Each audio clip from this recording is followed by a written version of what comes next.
Kano, what's up, man? Welcome back to Inside the Jackal's Head. Yo, what it do, Count? How you feeling, you heard? Oh, man, I'm feeling good. How you feeling, man? I heard you a little bit under the weather recently. Yeah, man, I had a bad toothache, you know what I'm saying? It was messing with me. So, but I've been taking meds and stuff, so I'm in a better space right now, bro. I'm back to recording, back to the basics, you feel me? True that, true that. How's it been with the mixtape coming out? You know, how's it been like, prepping for everything, getting everything ready and getting everybody like hyped up and stuff? Because I know you've been doing a lot of like promotion and stuff online. I mean, I know you're like, you're like me, man. You like to promote as much as possible and get the word out. How's it been, like getting, some of the stuff ready for what's coming up in a couple of days now? Well, let's just say this. Since I've been promoting it, now it's starting to be more highly anticipated. You Nice. feel me? Yeah. You getting feedback ready? Because I know you probably already like leaked a couple of the tracks to people and stuff. You getting good feedback and stuff? Yeah, man. Ever since I dropped the songs like Winter Circle, Party Up, Summertime, stuff like that, man, everybody been loving it, you know what I'm saying? So I'm feeling blessed that people really love the music that I'm putting out. So I'm happy right now. I'm excited. Now, I got to admit, I have played Put Your Drinks Up to a couple of my friends, and everybody seems to love it, man. Everybody's like banging on that track. Yeah, bro. I know, man, you know what I'm saying? The funny thing is, though, bro, like I was in that mood when I wrote that song. I wrote that song in about 20 minutes, yo. You feel me? Like the verse, I just came up with the verse that quick, you know what I'm talking about? The hook came bananas, and you know what I'm saying? I didn't know how I was going to come at it first.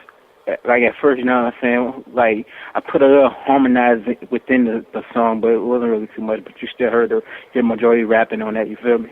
Yeah, I love the sample, man. I love the beat, everything. The melody flows perfect with your your lyrics, and the vocals are awesome. And one of my boys, a California guy, actually mentioned that he was like, man, he's really killing it on that first verse. And I'm like, yo, it's dope, isn't it? He's like, yeah, man, I think it's dope as hell, man. Like he was really like digging the way the flow went with the beat. So. It's a good track, man. Everybody seems to like be real happy with it. Yeah, the beat though, I made that beat from scratch. I didn't sample nothing. I know. Well, yeah, no, people know it, like they look at it as well, man, he must have sampled because we all know like what it kind of sounds like. But yeah, no, you did start from scratch. Tell us tell the audience a little bit about how you came up with that track, like the beat. Well, when I first like written the concept for Party Up, when I was making the beat for it, I wanted to make it a clean, crisp, like a feel-good sound, you know what I'm saying? So, I had to get, the hi-hats, the bass, the 808s, the melody format, had to use a little piano, the orchestra, stuff like that, you feel me, to put it together. Then I just got the pattern and format it and just put everything together, and it just came out to be a hot hit. And so far, it's been a hot hit, you dig? Yeah, yeah. And you said you wrote the lyrics in about 20 minutes. How long did it take you to actually write the beat, though? To make the beat? Yeah. It took me about a good hour. Damn, that's pretty good. Yeah, like when you feel like it could be that perfect hit record, you know what I'm saying?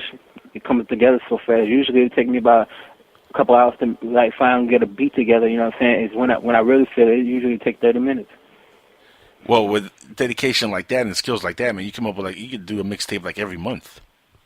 Yeah, man, when I first started out, saying back in '09 when I came out with my first mixtape, Southside Freestyle Volume 1, when I just decided to freestyle everything off the top of my head with every song. Then when I did the first Ghetto City mixtape, when I started writing all my stuff down, you know what I'm saying, for that mixtape, I started dibbling and dabbling into making the beats, and ever since then it's been on, you feel me? Yeah, man. I definitely dig the fact that you freestyle a lot of the verses and stuff because I do that a lot. Also, I stopped writing like lyrics a long time ago. Honestly, it feels a little bit more comfortable when you're in the booth and you can just like get into the beat and not worry about having to remember like the line and stuff. Just going with the beat and just letting it take you there. You know what I mean? There's something about freestyling stuff. I love freestyling, and I get into like competitions and stuff with like other artists and stuff. I mean, all that is a whole lot of fun.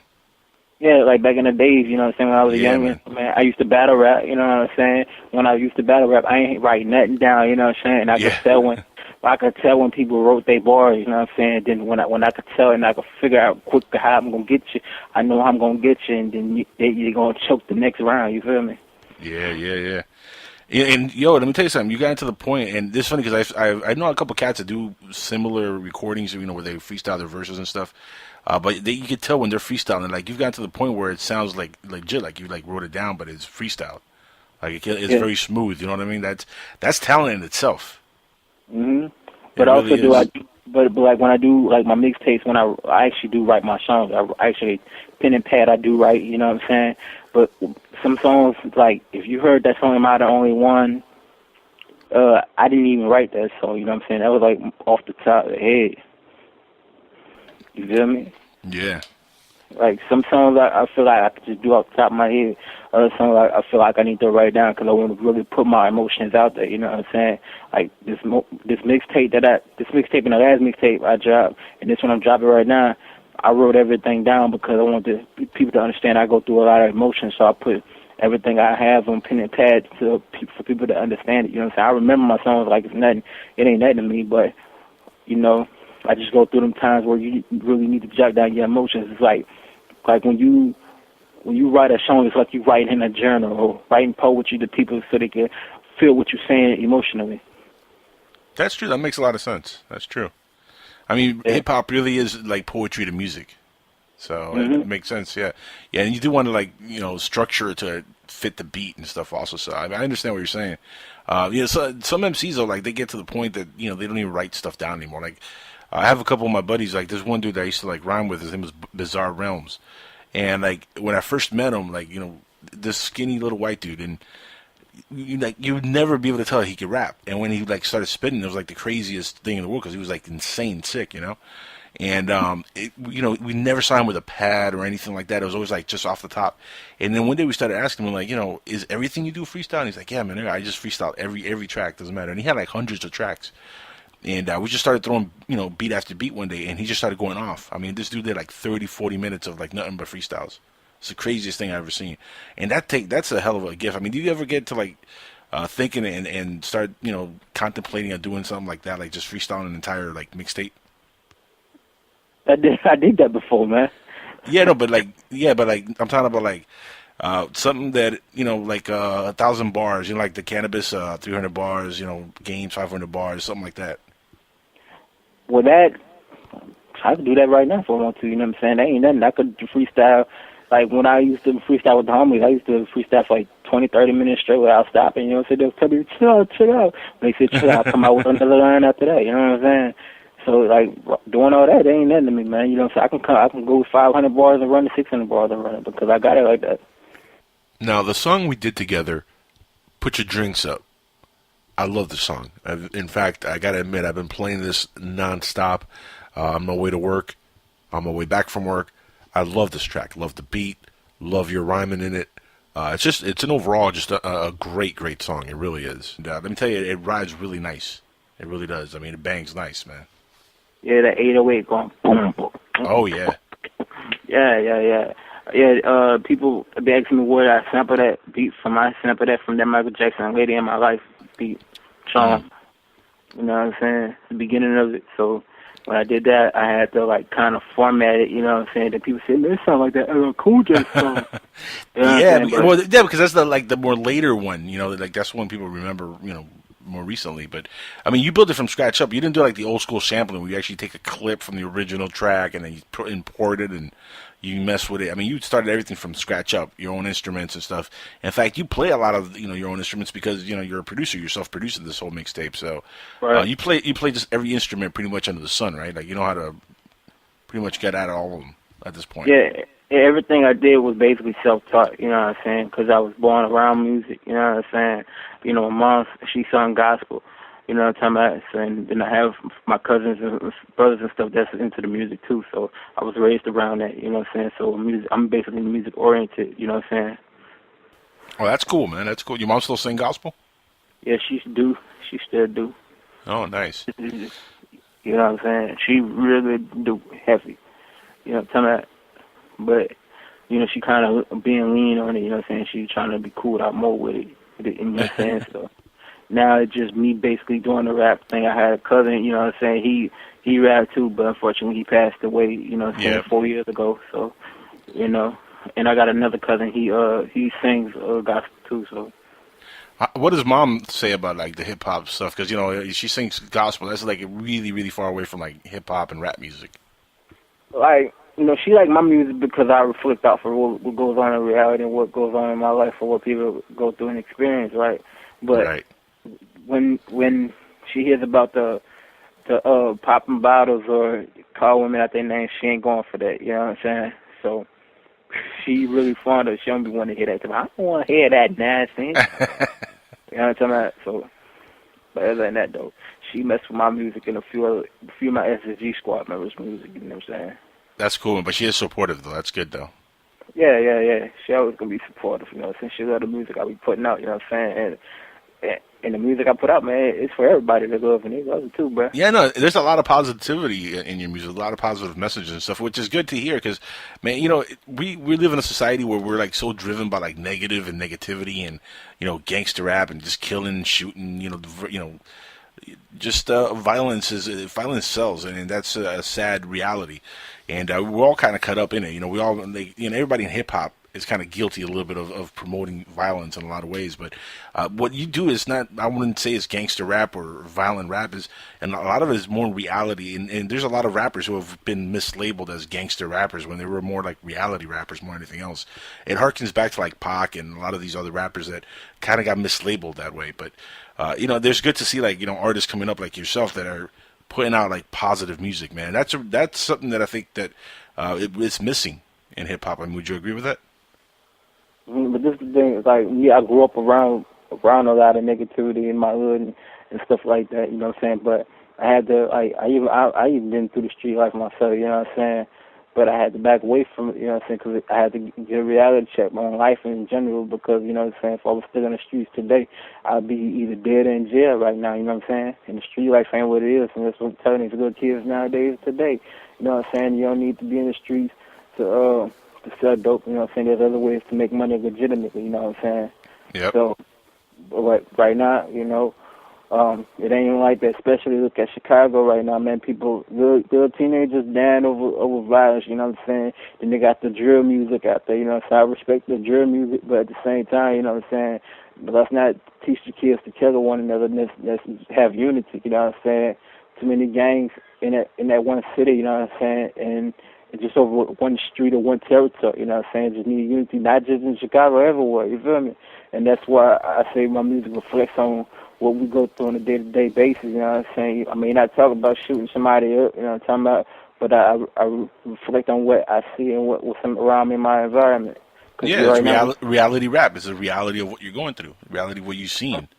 It's a big difference between glorifying, this is something that people don't understand. There's a big misconception between reality and exploring what really happens in your life and talking about it and putting it out there for people to understand what life is like and what some of us go through in our daily lives and what we've experienced and seen. We're really, in a way, more than anything else, we're keeping a journal of our lives musically and in story form, which it really does help get people engaged into what's going on. But at the end of the day, it's still more reality than anything else, and it's gotten mislabeled. A lot of it has gotten mislabeled as gangster music or gangster rap or movie that just or music that just slanders women or anything like that. Which that's not what hip hop is at all.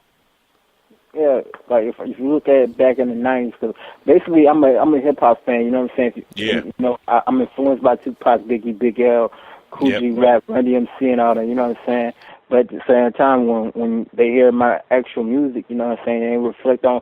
They say my beats and my records is reflect on the '90s style, but technically it's not. Technically it is. The reason why I say technically not because we in the modern day, and you will hear some of the formats like 808s and stuff, but at the same time, you will reflect on, like I said, reality music. You know what I'm saying?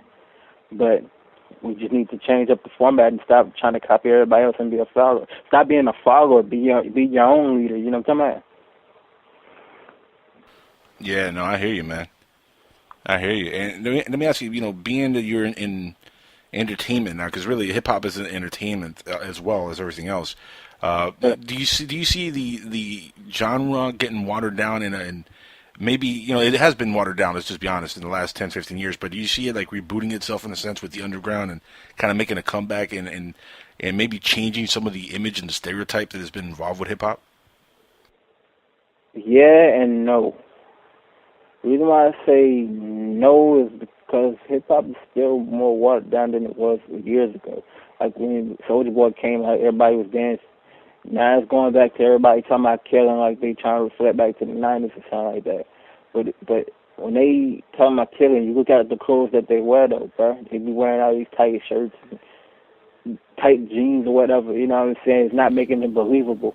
So like, I'm not gonna for me, I'm not gonna take you seriously if you talk about that type of stuff. You know what I'm saying? That's just the mainstream. But if you look at the underground aspect of everything, the underground is on the rise right now. You know what I'm saying? Independent right now is the best way to go because, you know what I'm saying? It's not just the, if you look at the mainstream, you know what I'm saying, what type of deals they offer and what you have, you know what I'm saying? Main thing you don't have is creative freedom nowadays with a lot of deals. Everybody wants you to make the type of watered down type record. You know what I'm saying? You don't really need to look at the artist format. Look at how the labels we want the artist to be. You know what I'm saying? It's basically like me if I was signed to a major record label. That's like me selling my soul to the devil. You feel me? Yeah, no, it's true, it's true.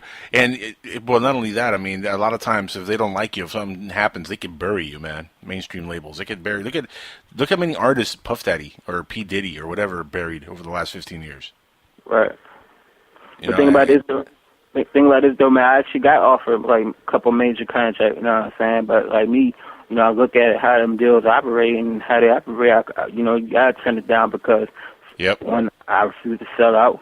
Two, I refuse to make whack music. And three, I want to give my fans what they want to give, real music. I don't want to give them no, I'm going to kill you with your mama, blah, blah, blah. That's that shit. I don't like type records. I want to give them real music. So I want to give them the art of storytelling. Yeah, you know what I'm saying? That's, no, for real, man. And like I said earlier, that's part of the game of hip-hop that's been missing, the art of storytelling. Look, man, Slick Rick, come on. The art of storytelling, one of the greatest of all times. You know what I mean? That part of hip hop is missing, and you hit it right in the head. It really did start when the whole ringtone rappers came out, like Soulja Boy and all these rappers. That's kind of like when hip hop really can't even go back further than that. Let's go back even to like P Diddy's Bling Bling era. You know, it really all it really all mounted up when Biggie and Pac died. That's really when it all mounted up and just like went downhill. But I do think with the underground, man, there could be that resurgence in.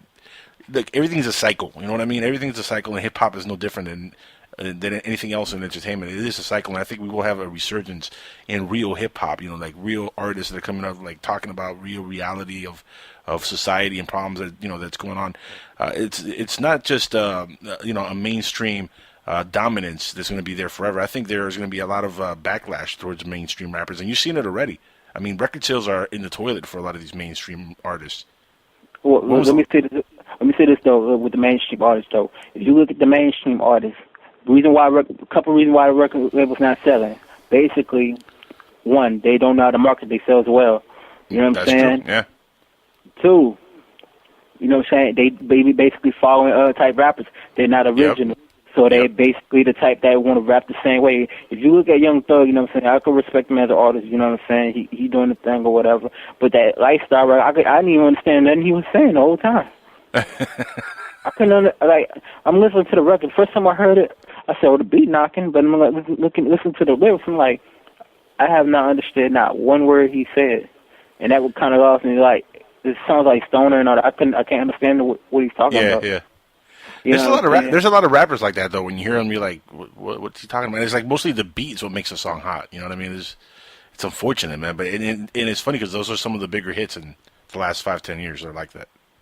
Yeah, right now the mainstream right now is lacking lyricism. You know what I'm saying? Yeah. And they looking at us if we not lyrical. You know what I'm saying? Y'all not mainstream. Well I'm a lyrical artist. You know, so I can spit intelligent raps too. So, but they just looking at us as underground artists as the individuals that we ain't never gonna make it to the top. You know what I'm saying? If you look at Tech Nine, he's an underground artist, independent artist. Oh yeah. Yep. And he's at the top. You know what I'm talking about? So I respect Tech Nine. You know what I'm saying? He's a businessman. He's smart. You know what I'm saying? That's one of the artists I look up to on the business aspect of independency. You feel me? Yeah. No, we said it on the last show when you were on here. You really don't need to be signed on to a major label anymore to get exposure and get Exactly. your own self promotion. Like the internet has revolutionized everything, including the music industry, especially the entertainment industry in general, movies, music, everything. I mean, but the music industry has been such a there's been such a change and a paradigm switch to like the way people are able to like just self promote and really you can blow up with your own independent label, and next thing you know, you could be a mainstream label yourself. Yeah, but another thing about it, though, if you look at it, you know what I'm saying, they got a lot of hackers and bootleggers, you know what I'm saying? So it That's a depends problem, on, yeah. like, there's the thing about it is, you know what I'm saying, luckily for me, you know, I know how to make sure my stuff don't get leaked out, you know what I'm talking about? So that's why everything is fortunate. There's a couple of times that, my past mixtapes almost got leaked, my Ghetto Street 3 mixtape almost got leaked, you know what I'm saying?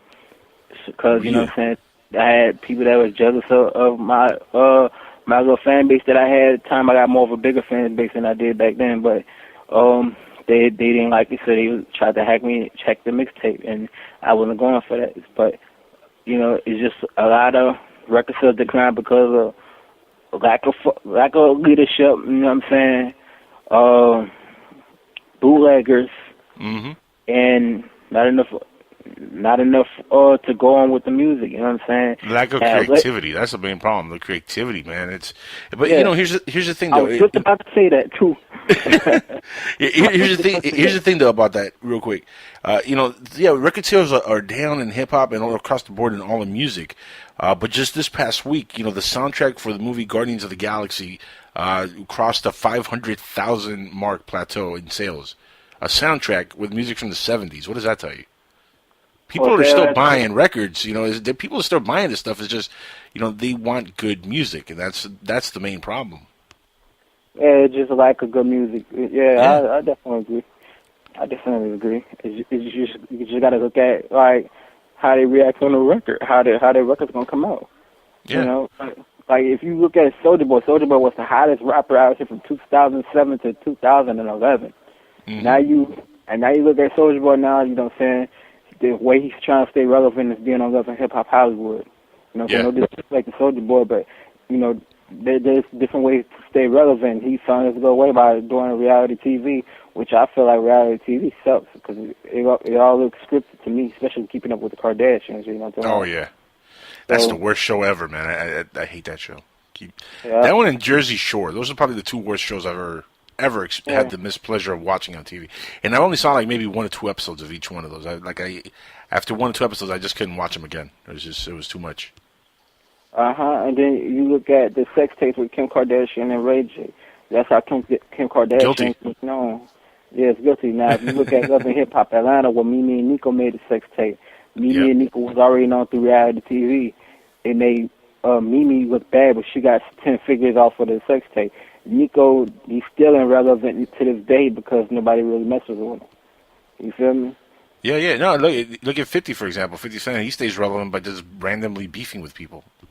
Yeah, but he's really not beefing with people that much as he used to, but he's still beefing. But that's his... Dude, I read an article a little while ago before we had you on. Where he's beefing with his kid Marquise. Like he's beefing with his son now. He's beefing, and he's beefing with Floyd Mayweather, of course. And the whole article was that Floyd and his kid had they met up at some event and they took a picture with each other. And 50's pissed. Yeah, it's not surprising. You know what I'm saying? You know, karma comes back to haunt you. You know what I'm saying? Because look at what 50 Cent did with Rick Ross kids. You know what I'm saying? Yeah, that's true. That's true. Yeah, he did. Yeah, that whole Rick Ross thing was, oh man, that was funny.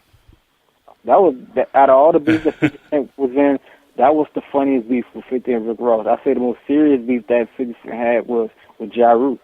Oh yeah, no, he murked Ja Rule, man. Yeah, he destroyed Ja Rule. But that 50 versus Ross beef, man, that was classic.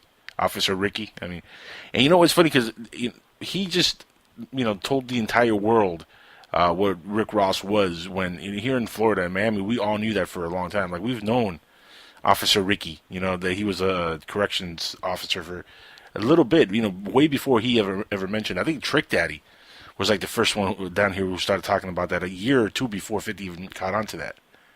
So yeah, but Trick Daddy, you know what I'm saying? Trick Daddy, he made it known. 50 Cent elevated it to another level. Yeah. But Yeah. if you look at it now, you know, they got a lot of fakeness in hip hop. And if you look at Rick Ross, people say he fake. You know what I'm saying? Yep. If he is, it is what it is. I'm not gonna judge him for that. But at the end of the day, you know what I'm saying? Hip hop is full of fakeness. You can see people that's talking about that gunplay and talking Yeah, about man. something that they don't live that lifestyle. You know what I'm saying? Like if you know you from the hood and you know you really live in the hood like that, you know what I'm saying? We can see if it's believable. You know what I'm saying? But if you ain't talking that real, you know what I'm saying? Why focus on that in the music industry, knowing you won't end up having a target on your back? You know what I'm saying? Yep. That means you have to get more security and you have to watch over your shoulders if you talk that gunplay all on the record like that. That makes you 100% target from gang members. You know what I'm saying? People that don't like you, crazy psycho folks, all that. You know what I'm saying? So at the end of the day, you gotta watch what you say on record. What do you say to artists or say about the fact that Rick Ross was a correctional officer, and now like we actually literally have people that were involved with the police or with correctional institutions in hip hop. How does that feel? I mean, that's got to be like mind numbing. For Rick Ross, you know what I'm saying? Like I said earlier, you know, if you look at Rick Ross, he was an officer and he's still talking about that life. They talking about cocaine and all that. He never even flipped in the day of his life. You know, personally for me, I ain't got no respect for that. You know what I'm saying? Just be real and be yourself. Don't talk about what you ain't never did in your life. You feel me? That's for every rapper, man. Just be yourself and be who you are, man. You know, what God made you. You know what I'm saying? Don't let the industry make you, man. Be yourself. You know what I'm saying? Because if you be yourself, you can go a long way with your career. Look at Kendrick Lamar. You know what I'm saying? Yeah, He's not talking about no gang stuff. He's from Compton, but he ain't talking about no gang stuff like that. He's being himself, and he's a lyricist, and I respect him for that. You know what I'm saying? That's one of the people that inspired me to bring my lyricism back. You know what I'm saying? And prove a point. That's why this mixtape that's about to drop Tuesday got more lyricism in it. So, you know, just be yourself. Man. And the tracks I've heard are real as hell. In fact, let's get into a little bit more music here. Let's play another track off of the mixtape. We got it, let me see, on the deck here, we got Eyes on the Prize and Let Us Be Free. Which one do you want to play next? Let them hear that Let Us Be Free, man, because I want to say this about this record right here, man. Recently, y'all know about the Mike Brown situation, you know, he got killed by a police officer. But there was a recent situation that happened a little bit last week. You know, a person that's from Homer around my way, Homer, Louisiana around my way. His name is Cameron Tillman. He got killed by police too. You know what I'm saying? Over nothing. You know, and I wanted to dedicate that record. You know what I'm saying, to everybody that died from gun violence. I even had a homegirl I knew. She had got killed, you know what I'm saying, earlier this year, you know what I'm saying, so I dedicate that record to everybody that lost somebody through gun violence, senseless violence. That's for nothing. And let's talk about this subject, man, because this is it's crazy what's going on in this country with, the crime. Look, there's crime in every country, there's crime everywhere, but what's going on with the police, and shooting just unarmed kids, as a rapper, obviously you have your finger on the pulse of the world and especially America, and you talk about these things, but just as a person, especially an African American, I mean, how do you feel about seeing that stuff on TV constantly and seeing young innocent dudes just getting shot up for no reason? I mean, it's got to be like the craziest time, dude. Honestly, bro, it's upsetting. You know what I'm saying? This. Like, people that die, like, between 14, 17 years old by cops, you know what I'm saying? That lets you know a lot of cops be abusing their authority, you know what I'm saying? It's just a sad situation, you know what I'm saying? And, kids, even though our own race, like, I'm not even full black. I'm half black, half Indian, you know what I'm saying? Right. But at the end of the day, as black people, as black people, we don't deserve to, be treated like animals, man, getting shot down in the street like a stray dog. You know what I'm saying? Not even a black race, everybody, you know what I'm saying, that has been done wrong by nobody folks. deserves that. Yeah, nobody deserves to be treated like that. Black, white, doesn't matter. I mean, like that, the stuff that's going on, and it's not even just with black people. I mean, if you go on YouTube, like, police are just like crazy right now. They're like just messing with everybody, because I've seen videos of them harassing white dudes, Hispanic dudes. I mean, it's getting obscene. But what you do hear more and more are like all these shootings. Because it's making national headlines because they're killing literally innocent kids without guns, and this got a lot of coverage when Trayvon Martin died, and I was kind of like touched by that because that hit close to home. That was really close to where I live, where that happened.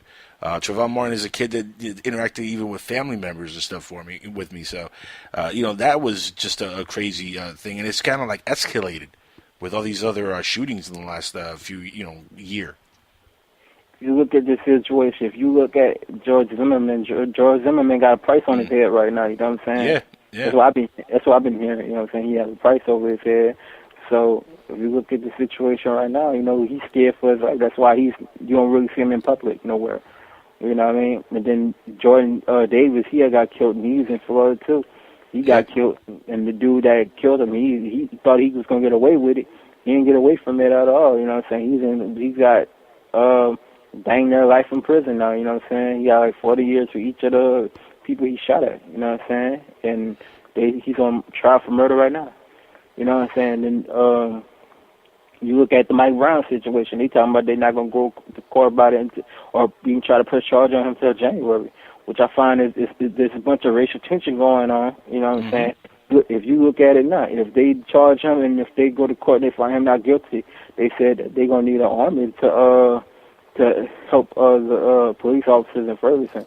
You know what I'm saying? That's what I'll be hearing. But at the end of the day, we don't need no more violence. We need peace.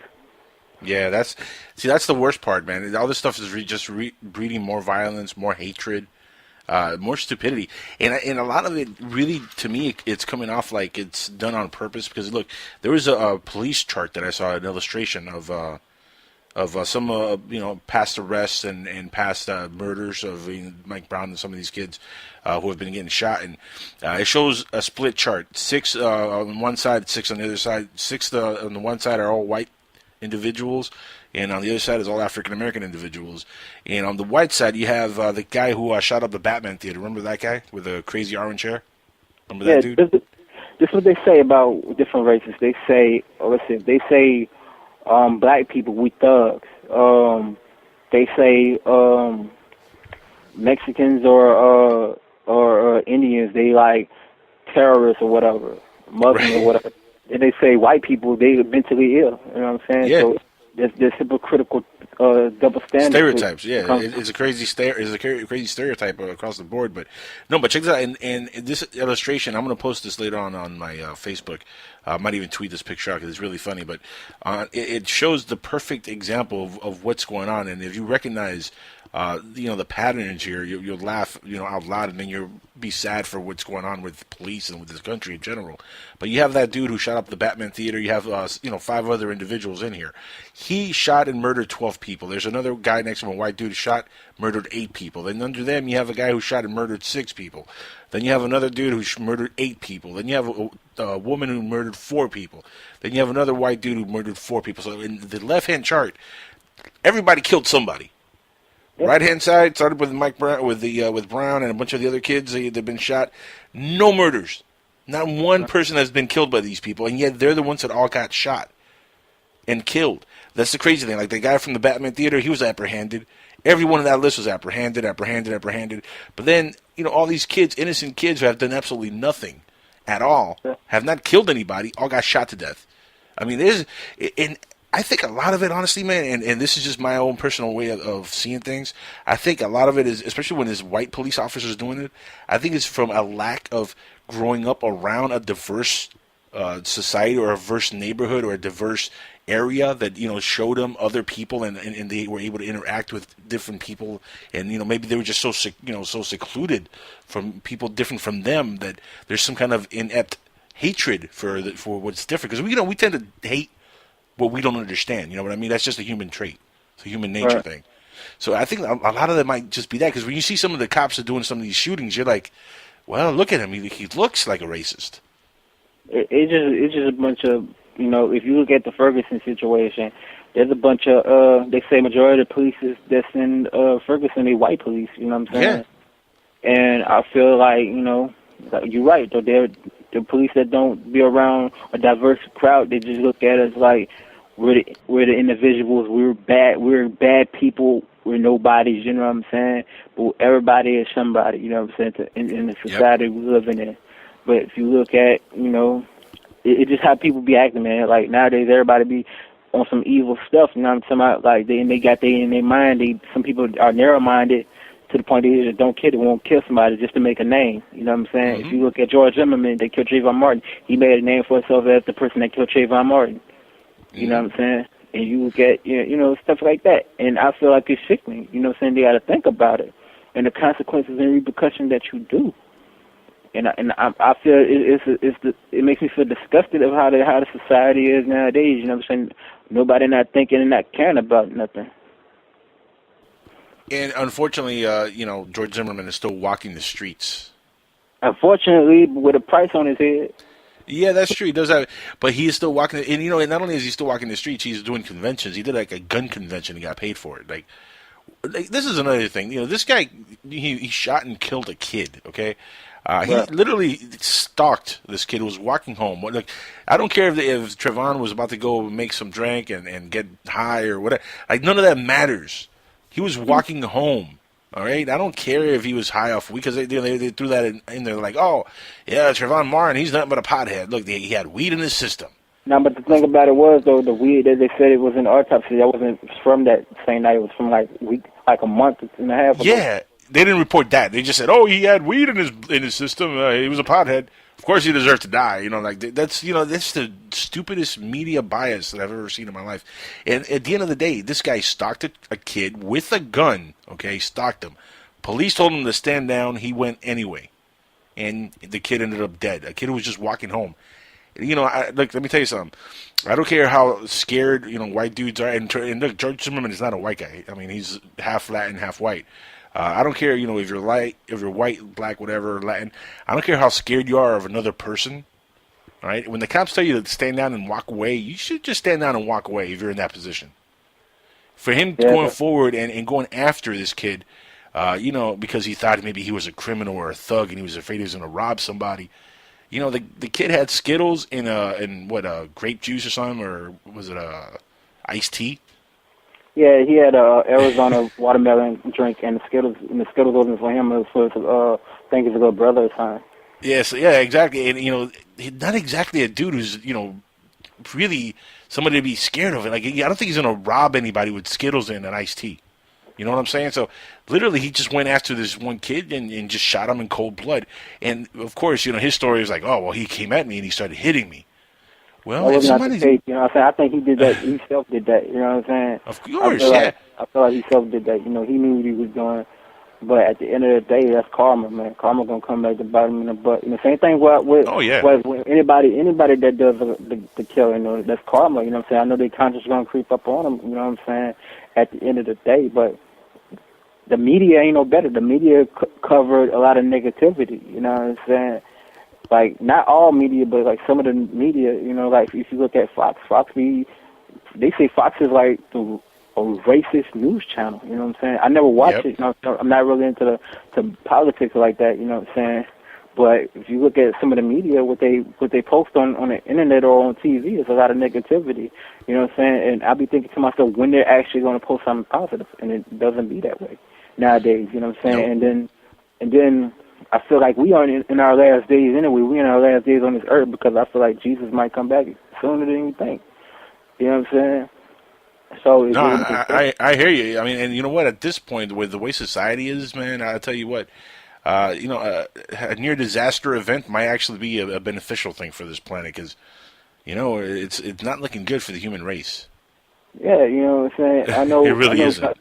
Like, this world, this earth, the earth is a beautiful place, you know what I'm saying? It's just some of the people that's on this earth that's making the earth bad, you know what I'm saying? Yeah. I wouldn't say the earth is bad, it's just the people the evil people that's on this earth, you know what I'm saying? And do you think evil is do you think evil is like a trait that we just, you know, have, or do you think there's actually like an evil force? Because I've asked this question before, because it does seem like there's a lot more evil and negativity in the world than there was in the 1950s and 60s. Yeah, there was a lot of weirdness and a lot of racism and a lot of evil, but it seems like nowadays there's so much like just evil in your face, and like, you know, there's, I don't know, it seems like there's do you think there could be like really some kind of an evil entity that controls people's minds, man? Because it almost feels like that at times. It basically is when you think about the whole situation. You know what I'm saying? It just depends on what people's mind frame is like. You know what I'm saying? A lot of people can wake up one morning saying, "Man, I'm feeling good today. Ain't nothing gonna ruin my day." or they gonna come wake up the next morning, or they be like, man, I'm in a bad mood, I want to kill somebody. But it just depends on how they look at it. You can play a video game, or you can watch TV, and you can see evil stuff on there, and they think to themselves, oh, I could do that too. You know what I'm saying? Look at the situation with Caliban High. You know what I'm saying? They say they was mentally ill, but they real intention was to kill them people just to make a name for themselves. Yeah. You know what I'm saying? And they killed everybody, and they killed themselves. You already know where you're gonna go when you commit suicide. You know what I'm saying? At the end of the day, you know. Because be honest with you, I'm a Christian black man. You know what I'm saying? I got faith in God, and I know all this. But if you look at the society we live in, you know, like people have the mind frame sometimes that I want to kill somebody, or they listen to music, they say, oh, the music made me do that, or play games like Grand Theft Auto. Oh, man, I was just trying to act like I'm on Grand Theft Auto. You know what I'm saying? So we just got to look at how people think. You know what I'm saying? People be thinking. And luckily for me, I know how to read people. If it's best for me to hang with the person, and I hang with the person. You know what I'm saying? Because nowadays, you can't really have too many friends in your circle because they could turn on you and set you up and get you killed. Yeah, no, it's true. It's very true. It's very true. I mean, sometimes it's better to limit the amount of friends you have because you really, you know, I'm the same way, dude. Like especially like my inner circle of like close friends are usually people that I've known for more than 20 years.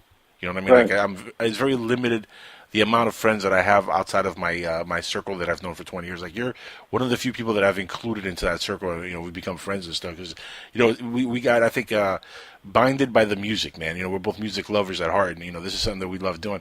Like I've been a fan of hip hop since I was like 4. You know what I mean? Right. I'm 36 now, so I grew up around hip hop. I'm one of those rare breeds where I grew up like literally.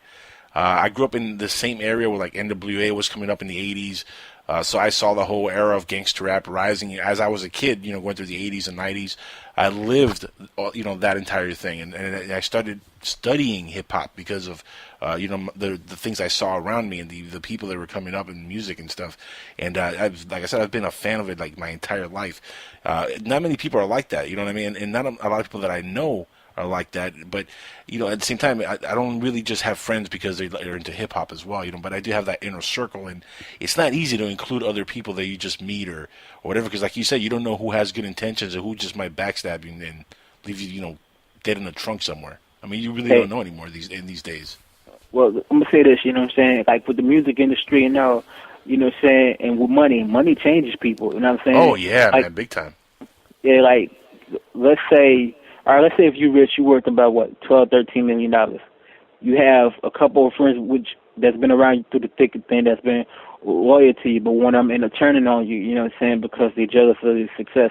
Look at the movie Paid in Full, you know what I'm saying, how he had a homeboy and the homeboy turned on him and tried to rob him and basically got a couple of people killed. Like, if you look at a Rich Porter and I forgot the other dude named Alpha, you know what I'm saying, that movie, the movie Paid in Full, but the real people rich and all them. Mm-hmm. You know what I'm saying? So you, at the end of the day, you know what I'm saying, you got to look at who your real friends are and who's not. You know what I'm saying? If they gonna care about you because they knew you, for instance, childhood, or they just care because you got money and they just want to do something to you so you won't have nothing, so they really have hate in your heart. You know what I'm saying? So that's why, like nowadays, for me, I keep my circle small. I don't have too many people in my circle. You know what I'm saying? Yeah, it's a smart way to be, man. It really is. Like I said, for me to include anybody in my circle is really tough, just because you know, the lack of trust, especially when people that you meet like online and stuff like that. And unless I know somebody in person, most of the time I don't even like bother talking to them. To be honest with you, like I've, you know, in the past I used to do a lot of shows down here in Florida. I used to be involved with, you know, DJing and stuff, and we used to do a lot of like events. And it's funny, like you meet so many people that, you know, you meet them once at a glance, and you just, you know, you might only know them as an acquaintance. And next thing you know, rumors are starting to spread about you and stuff. So you know, people talk crap, and that's one of the reasons why I like to keep my circle small, because I don't like the chatter that goes on from people that really don't know you, and everybody starts getting into your business and stuff also. Right. So that's not that's never good. Yeah, that's actually true. You know what I'm saying? But also, when it comes to friendship, you know what I'm saying, it comes with I need. You know what I'm saying? Yeah. hey, what's up, man? What's been going on, man? I ain't heard from you. Why, man? Hey, man, hey, can you give me this or can you give me that or can you help me with this or can you help me with that? You know what I'm saying? Yeah, I'm like, man, I just met you twice before. Like, I don't know you enough to buy you a car, dude. Like, if I ever get to that point where I'm like, loaded and somebody starts asking me for stuff like that, I'm gonna laugh. And, I'll have fun being loaded and having that kind of bread. But that happens to a lot of rappers, man. This is why a lot of rappers go broke too, by the way, because of the hanger on, the hang-ons. It's about keeping a major entourage with them. Yep. You know what I'm saying? Yeah. Keeping like 30, 40 people, you have to take care of all of them. You know what I'm saying? At the end of the day, you have to keep the ones that's really been holding you down through the thick and thin. You know what I'm talking about? If not, then you're going to be broke for days. And then when you ask for something, they're going to be like, bro, I ain't got it. Or, I don't know you. Then when you have it again, it's like, oh, man, you know what I'm saying? My bad, homie. You know what I'm saying? I ain't mean to do it like that, dog, man. Let me hang with you again. To me, I feel like once you do that to me once, I'm not messing with you again. Now, what I love is when bad times come around, like all these so-called friends, they all disappear, man. Yeah. They all vanish quick, man. It's like they're only there for the good times, and we've seen that so many times with artists, not only hip hop artists, but like even other entertainers, like actors and stuff, who've had their own entourage and their own posse. A lot of it is just it's. I think there's a bug also that people have that they want to be part of something cool and something, somebody who's famous, and there's that whole mystique of being part of somebody's crew and stuff, and it's more like leashes, or they're a bunch of leeches, really. That's really all it is. But let's get into some more music, man. We're already with 30 more minutes left of the show, and I want to play this next track, "Eyes on the Prize." Tell us a little bit about this track. "Eyes on the Prize" is basically about succeeding, man, taking your career to the next level or doing something successful with your life. You know what I'm saying? If you got a goal to do something, man, try to go and achieve it, man. Chase your dream, man. That's what the song is basically about. And you definitely got your eyes on the prize, my man. Let me tell you, because the music is dope. It's banging, and it's what the hip hop game needs, man. Some reality rap. We talk about a lot of different things here on the network, and we cover a lot of different stuff. We're a very, very diverse panel here of hosts and shows and stuff, and that's one thing I like to push is diversity on here. As far as music wise, though, what other kind of genres of music do you listen to, or is hip hop really like the number one thing you're always listening to? I listen to hip-hop, R&B, good rock, classical. Only one I don't listen to is death metal. Agreed. Even though one of my best friends is a death metal artist, or it used to be. He doesn't have the band anymore, but which has always kind of been funny. Like, I'm all hip-hop, and one of my best friends is into, like, metal and shit. But, I can't get into that music myself either. I just no. Can't do it. But I think I might have asked you something similar in the last show, and the reason I wanted to get back at that is because I don't think I mentioned it last time, but to me, like, the greatest entertainers usually are people that are diverse in their music and listen to everything. And they draw from every different aspects. Have you ever thought of doing something that's a little bit more like, say, rock oriented, or just off genre a little bit? Thought about it, but not just yet. You know what I'm saying? I want to give people real hip hop core compound music, you know what I'm saying, right now. What do you say, like, what do you think of when you see, like, artists that mix that genre up, or mix hip-hop with, like, rock and, that kind of fusion? I mean, are you into that at all, like, the rap? I feel like they not ready for that yet, you know what I'm saying? The reason why I say it's because, the reason why I feel like, because they feel like they sound like they're not on beat, and I feel like, you know what I'm saying, if they can't coordinate it perfectly, you know what I'm saying? So when I hear that, I'd be like, that don't sound right. It's tough, right? It is. It's tough to, like, be on beat when it's a rock beat. Yeah. Like, it doesn't, unless they slow down the song just when the rapper's gonna hit, so it goes into more of a hip hop type style beat. What do you say about artists like Ice-T, for example, who, they're famous rappers, but they crossed over and did, rock and or metal and were successful also. I mean, that's tough to do, but. You talking about like Ice-T with the Body Count rock band? Yeah, Body Count. I never really got into it, to be honest with you.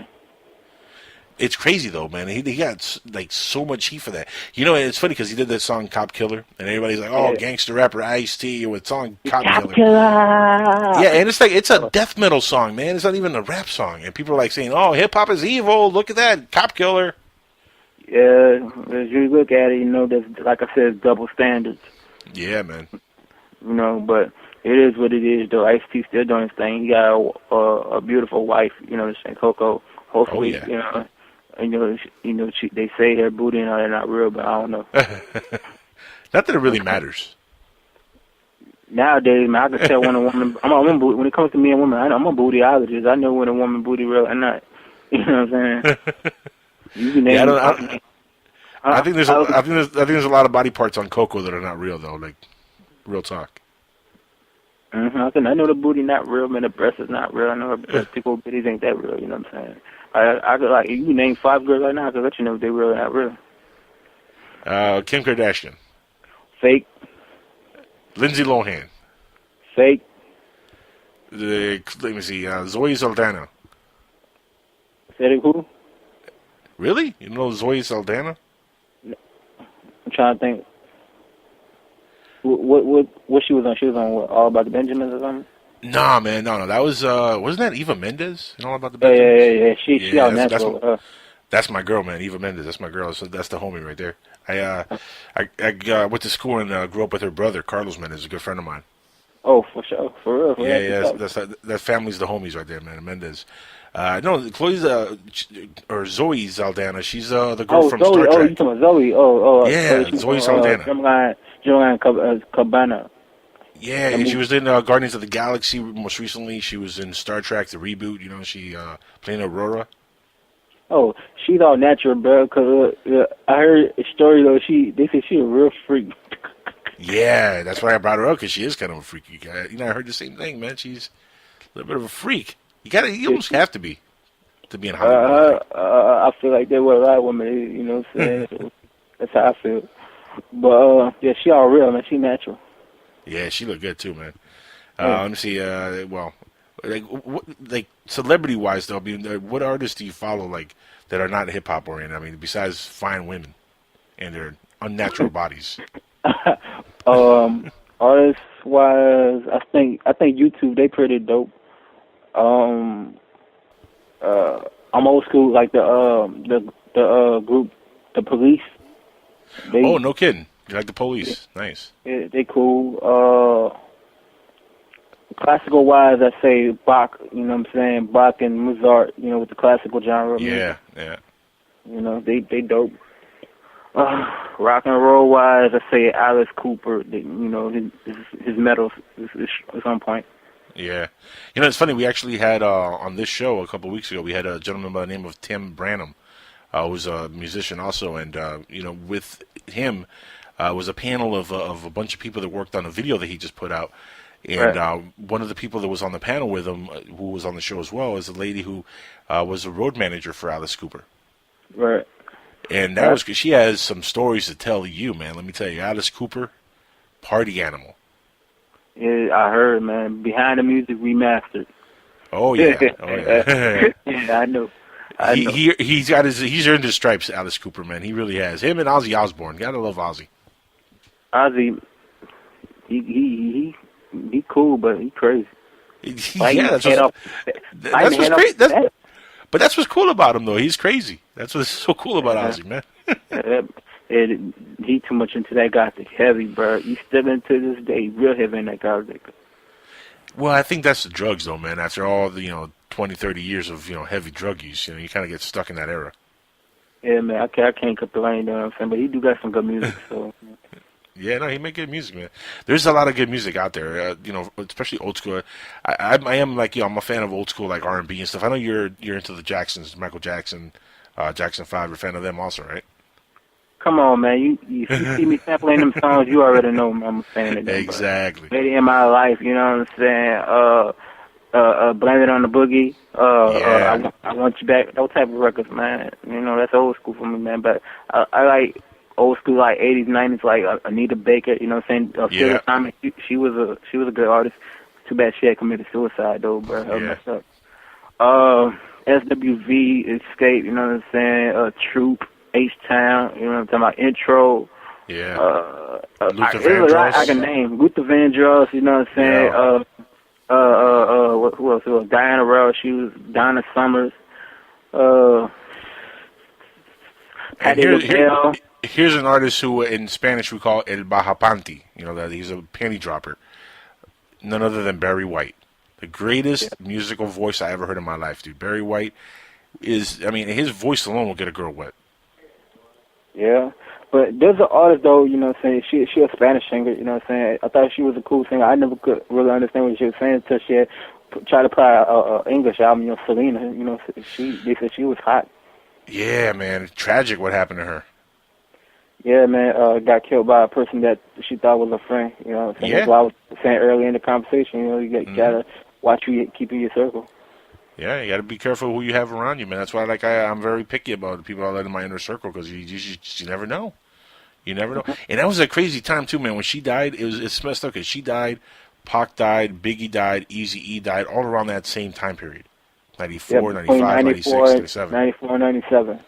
Yeah, it was like that was the craziest time in music because of the amount of celebrities who were dying.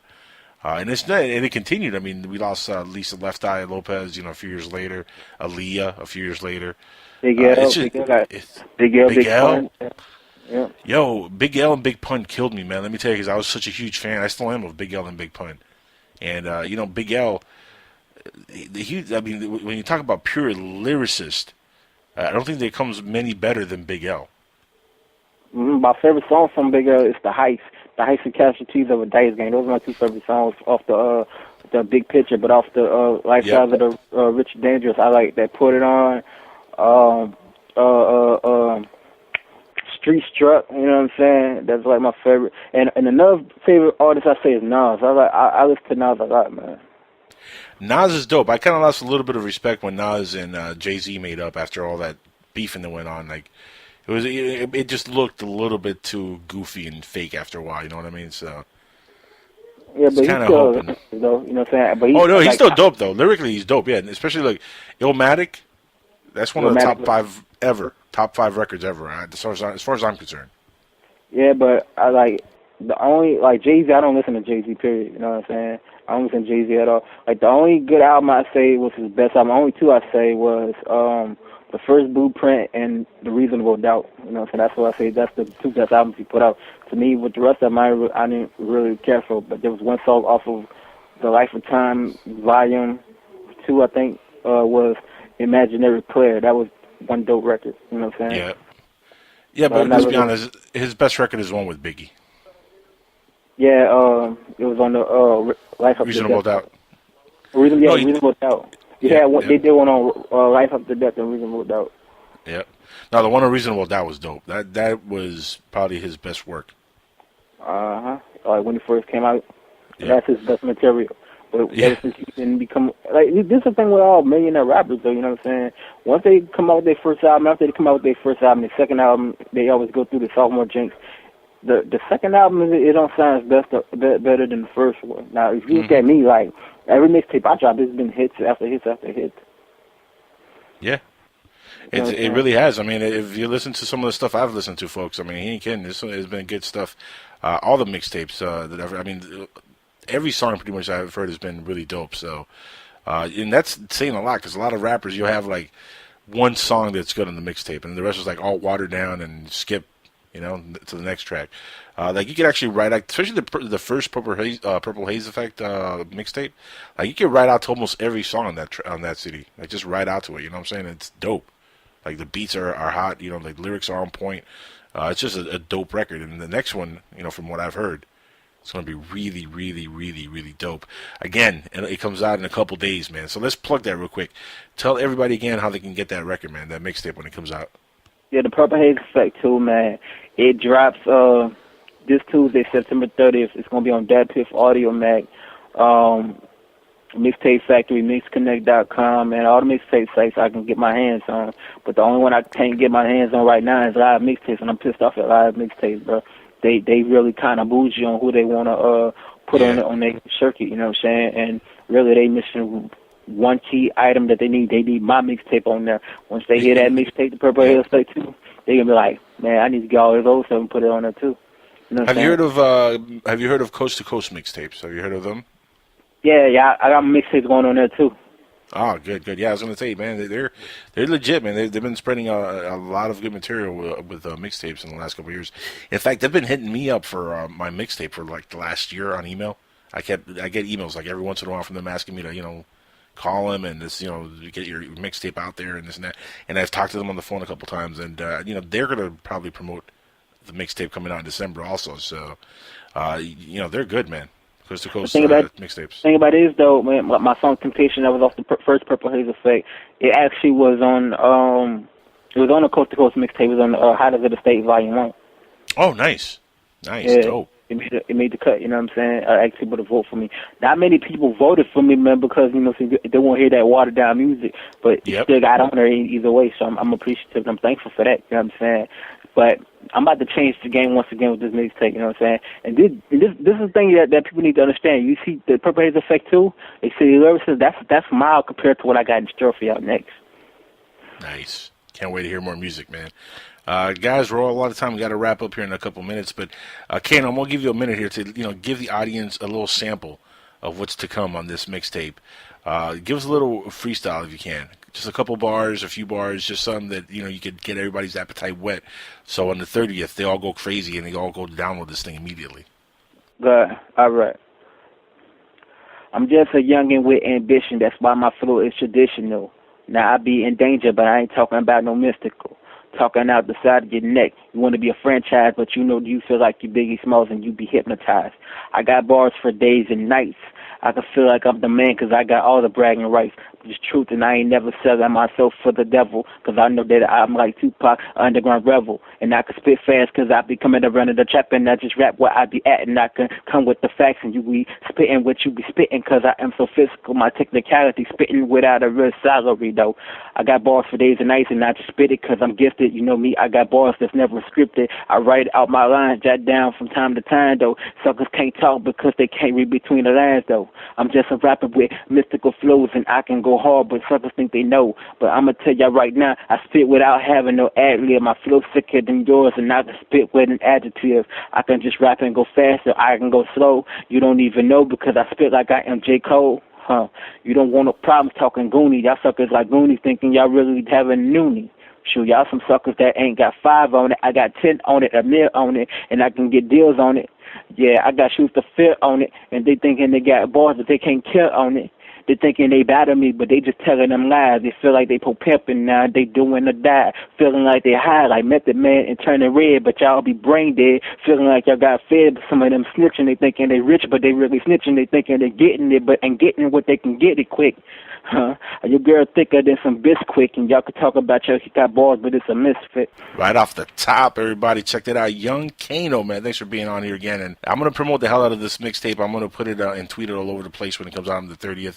It's going to be on my website. If anybody wants to get at it real quick, if you don't know how to get to that piff, just go to thejacko.com, and it'll be on there so y'all can download it. I'm going to put a link on there. And good luck to you, man. We're going to be working a lot together in the future, man. You're a good dude, and we need to promote good artists like Young Kano over here. So everybody listening to this podcast, listening live or listening to the podcast later on, check out Young Kano, follow him, and download the music, download the mixtape, check out the mixtape. Yeah. Support good underground hip-hop, my friend. Support underground hip-hop. This is where the real talent's at. You feel me? Yeah, man. Man. Shout out to my SSG squad. You know what I'm saying? Yeah. Everybody that's in my squad. They coming out, man, too, man.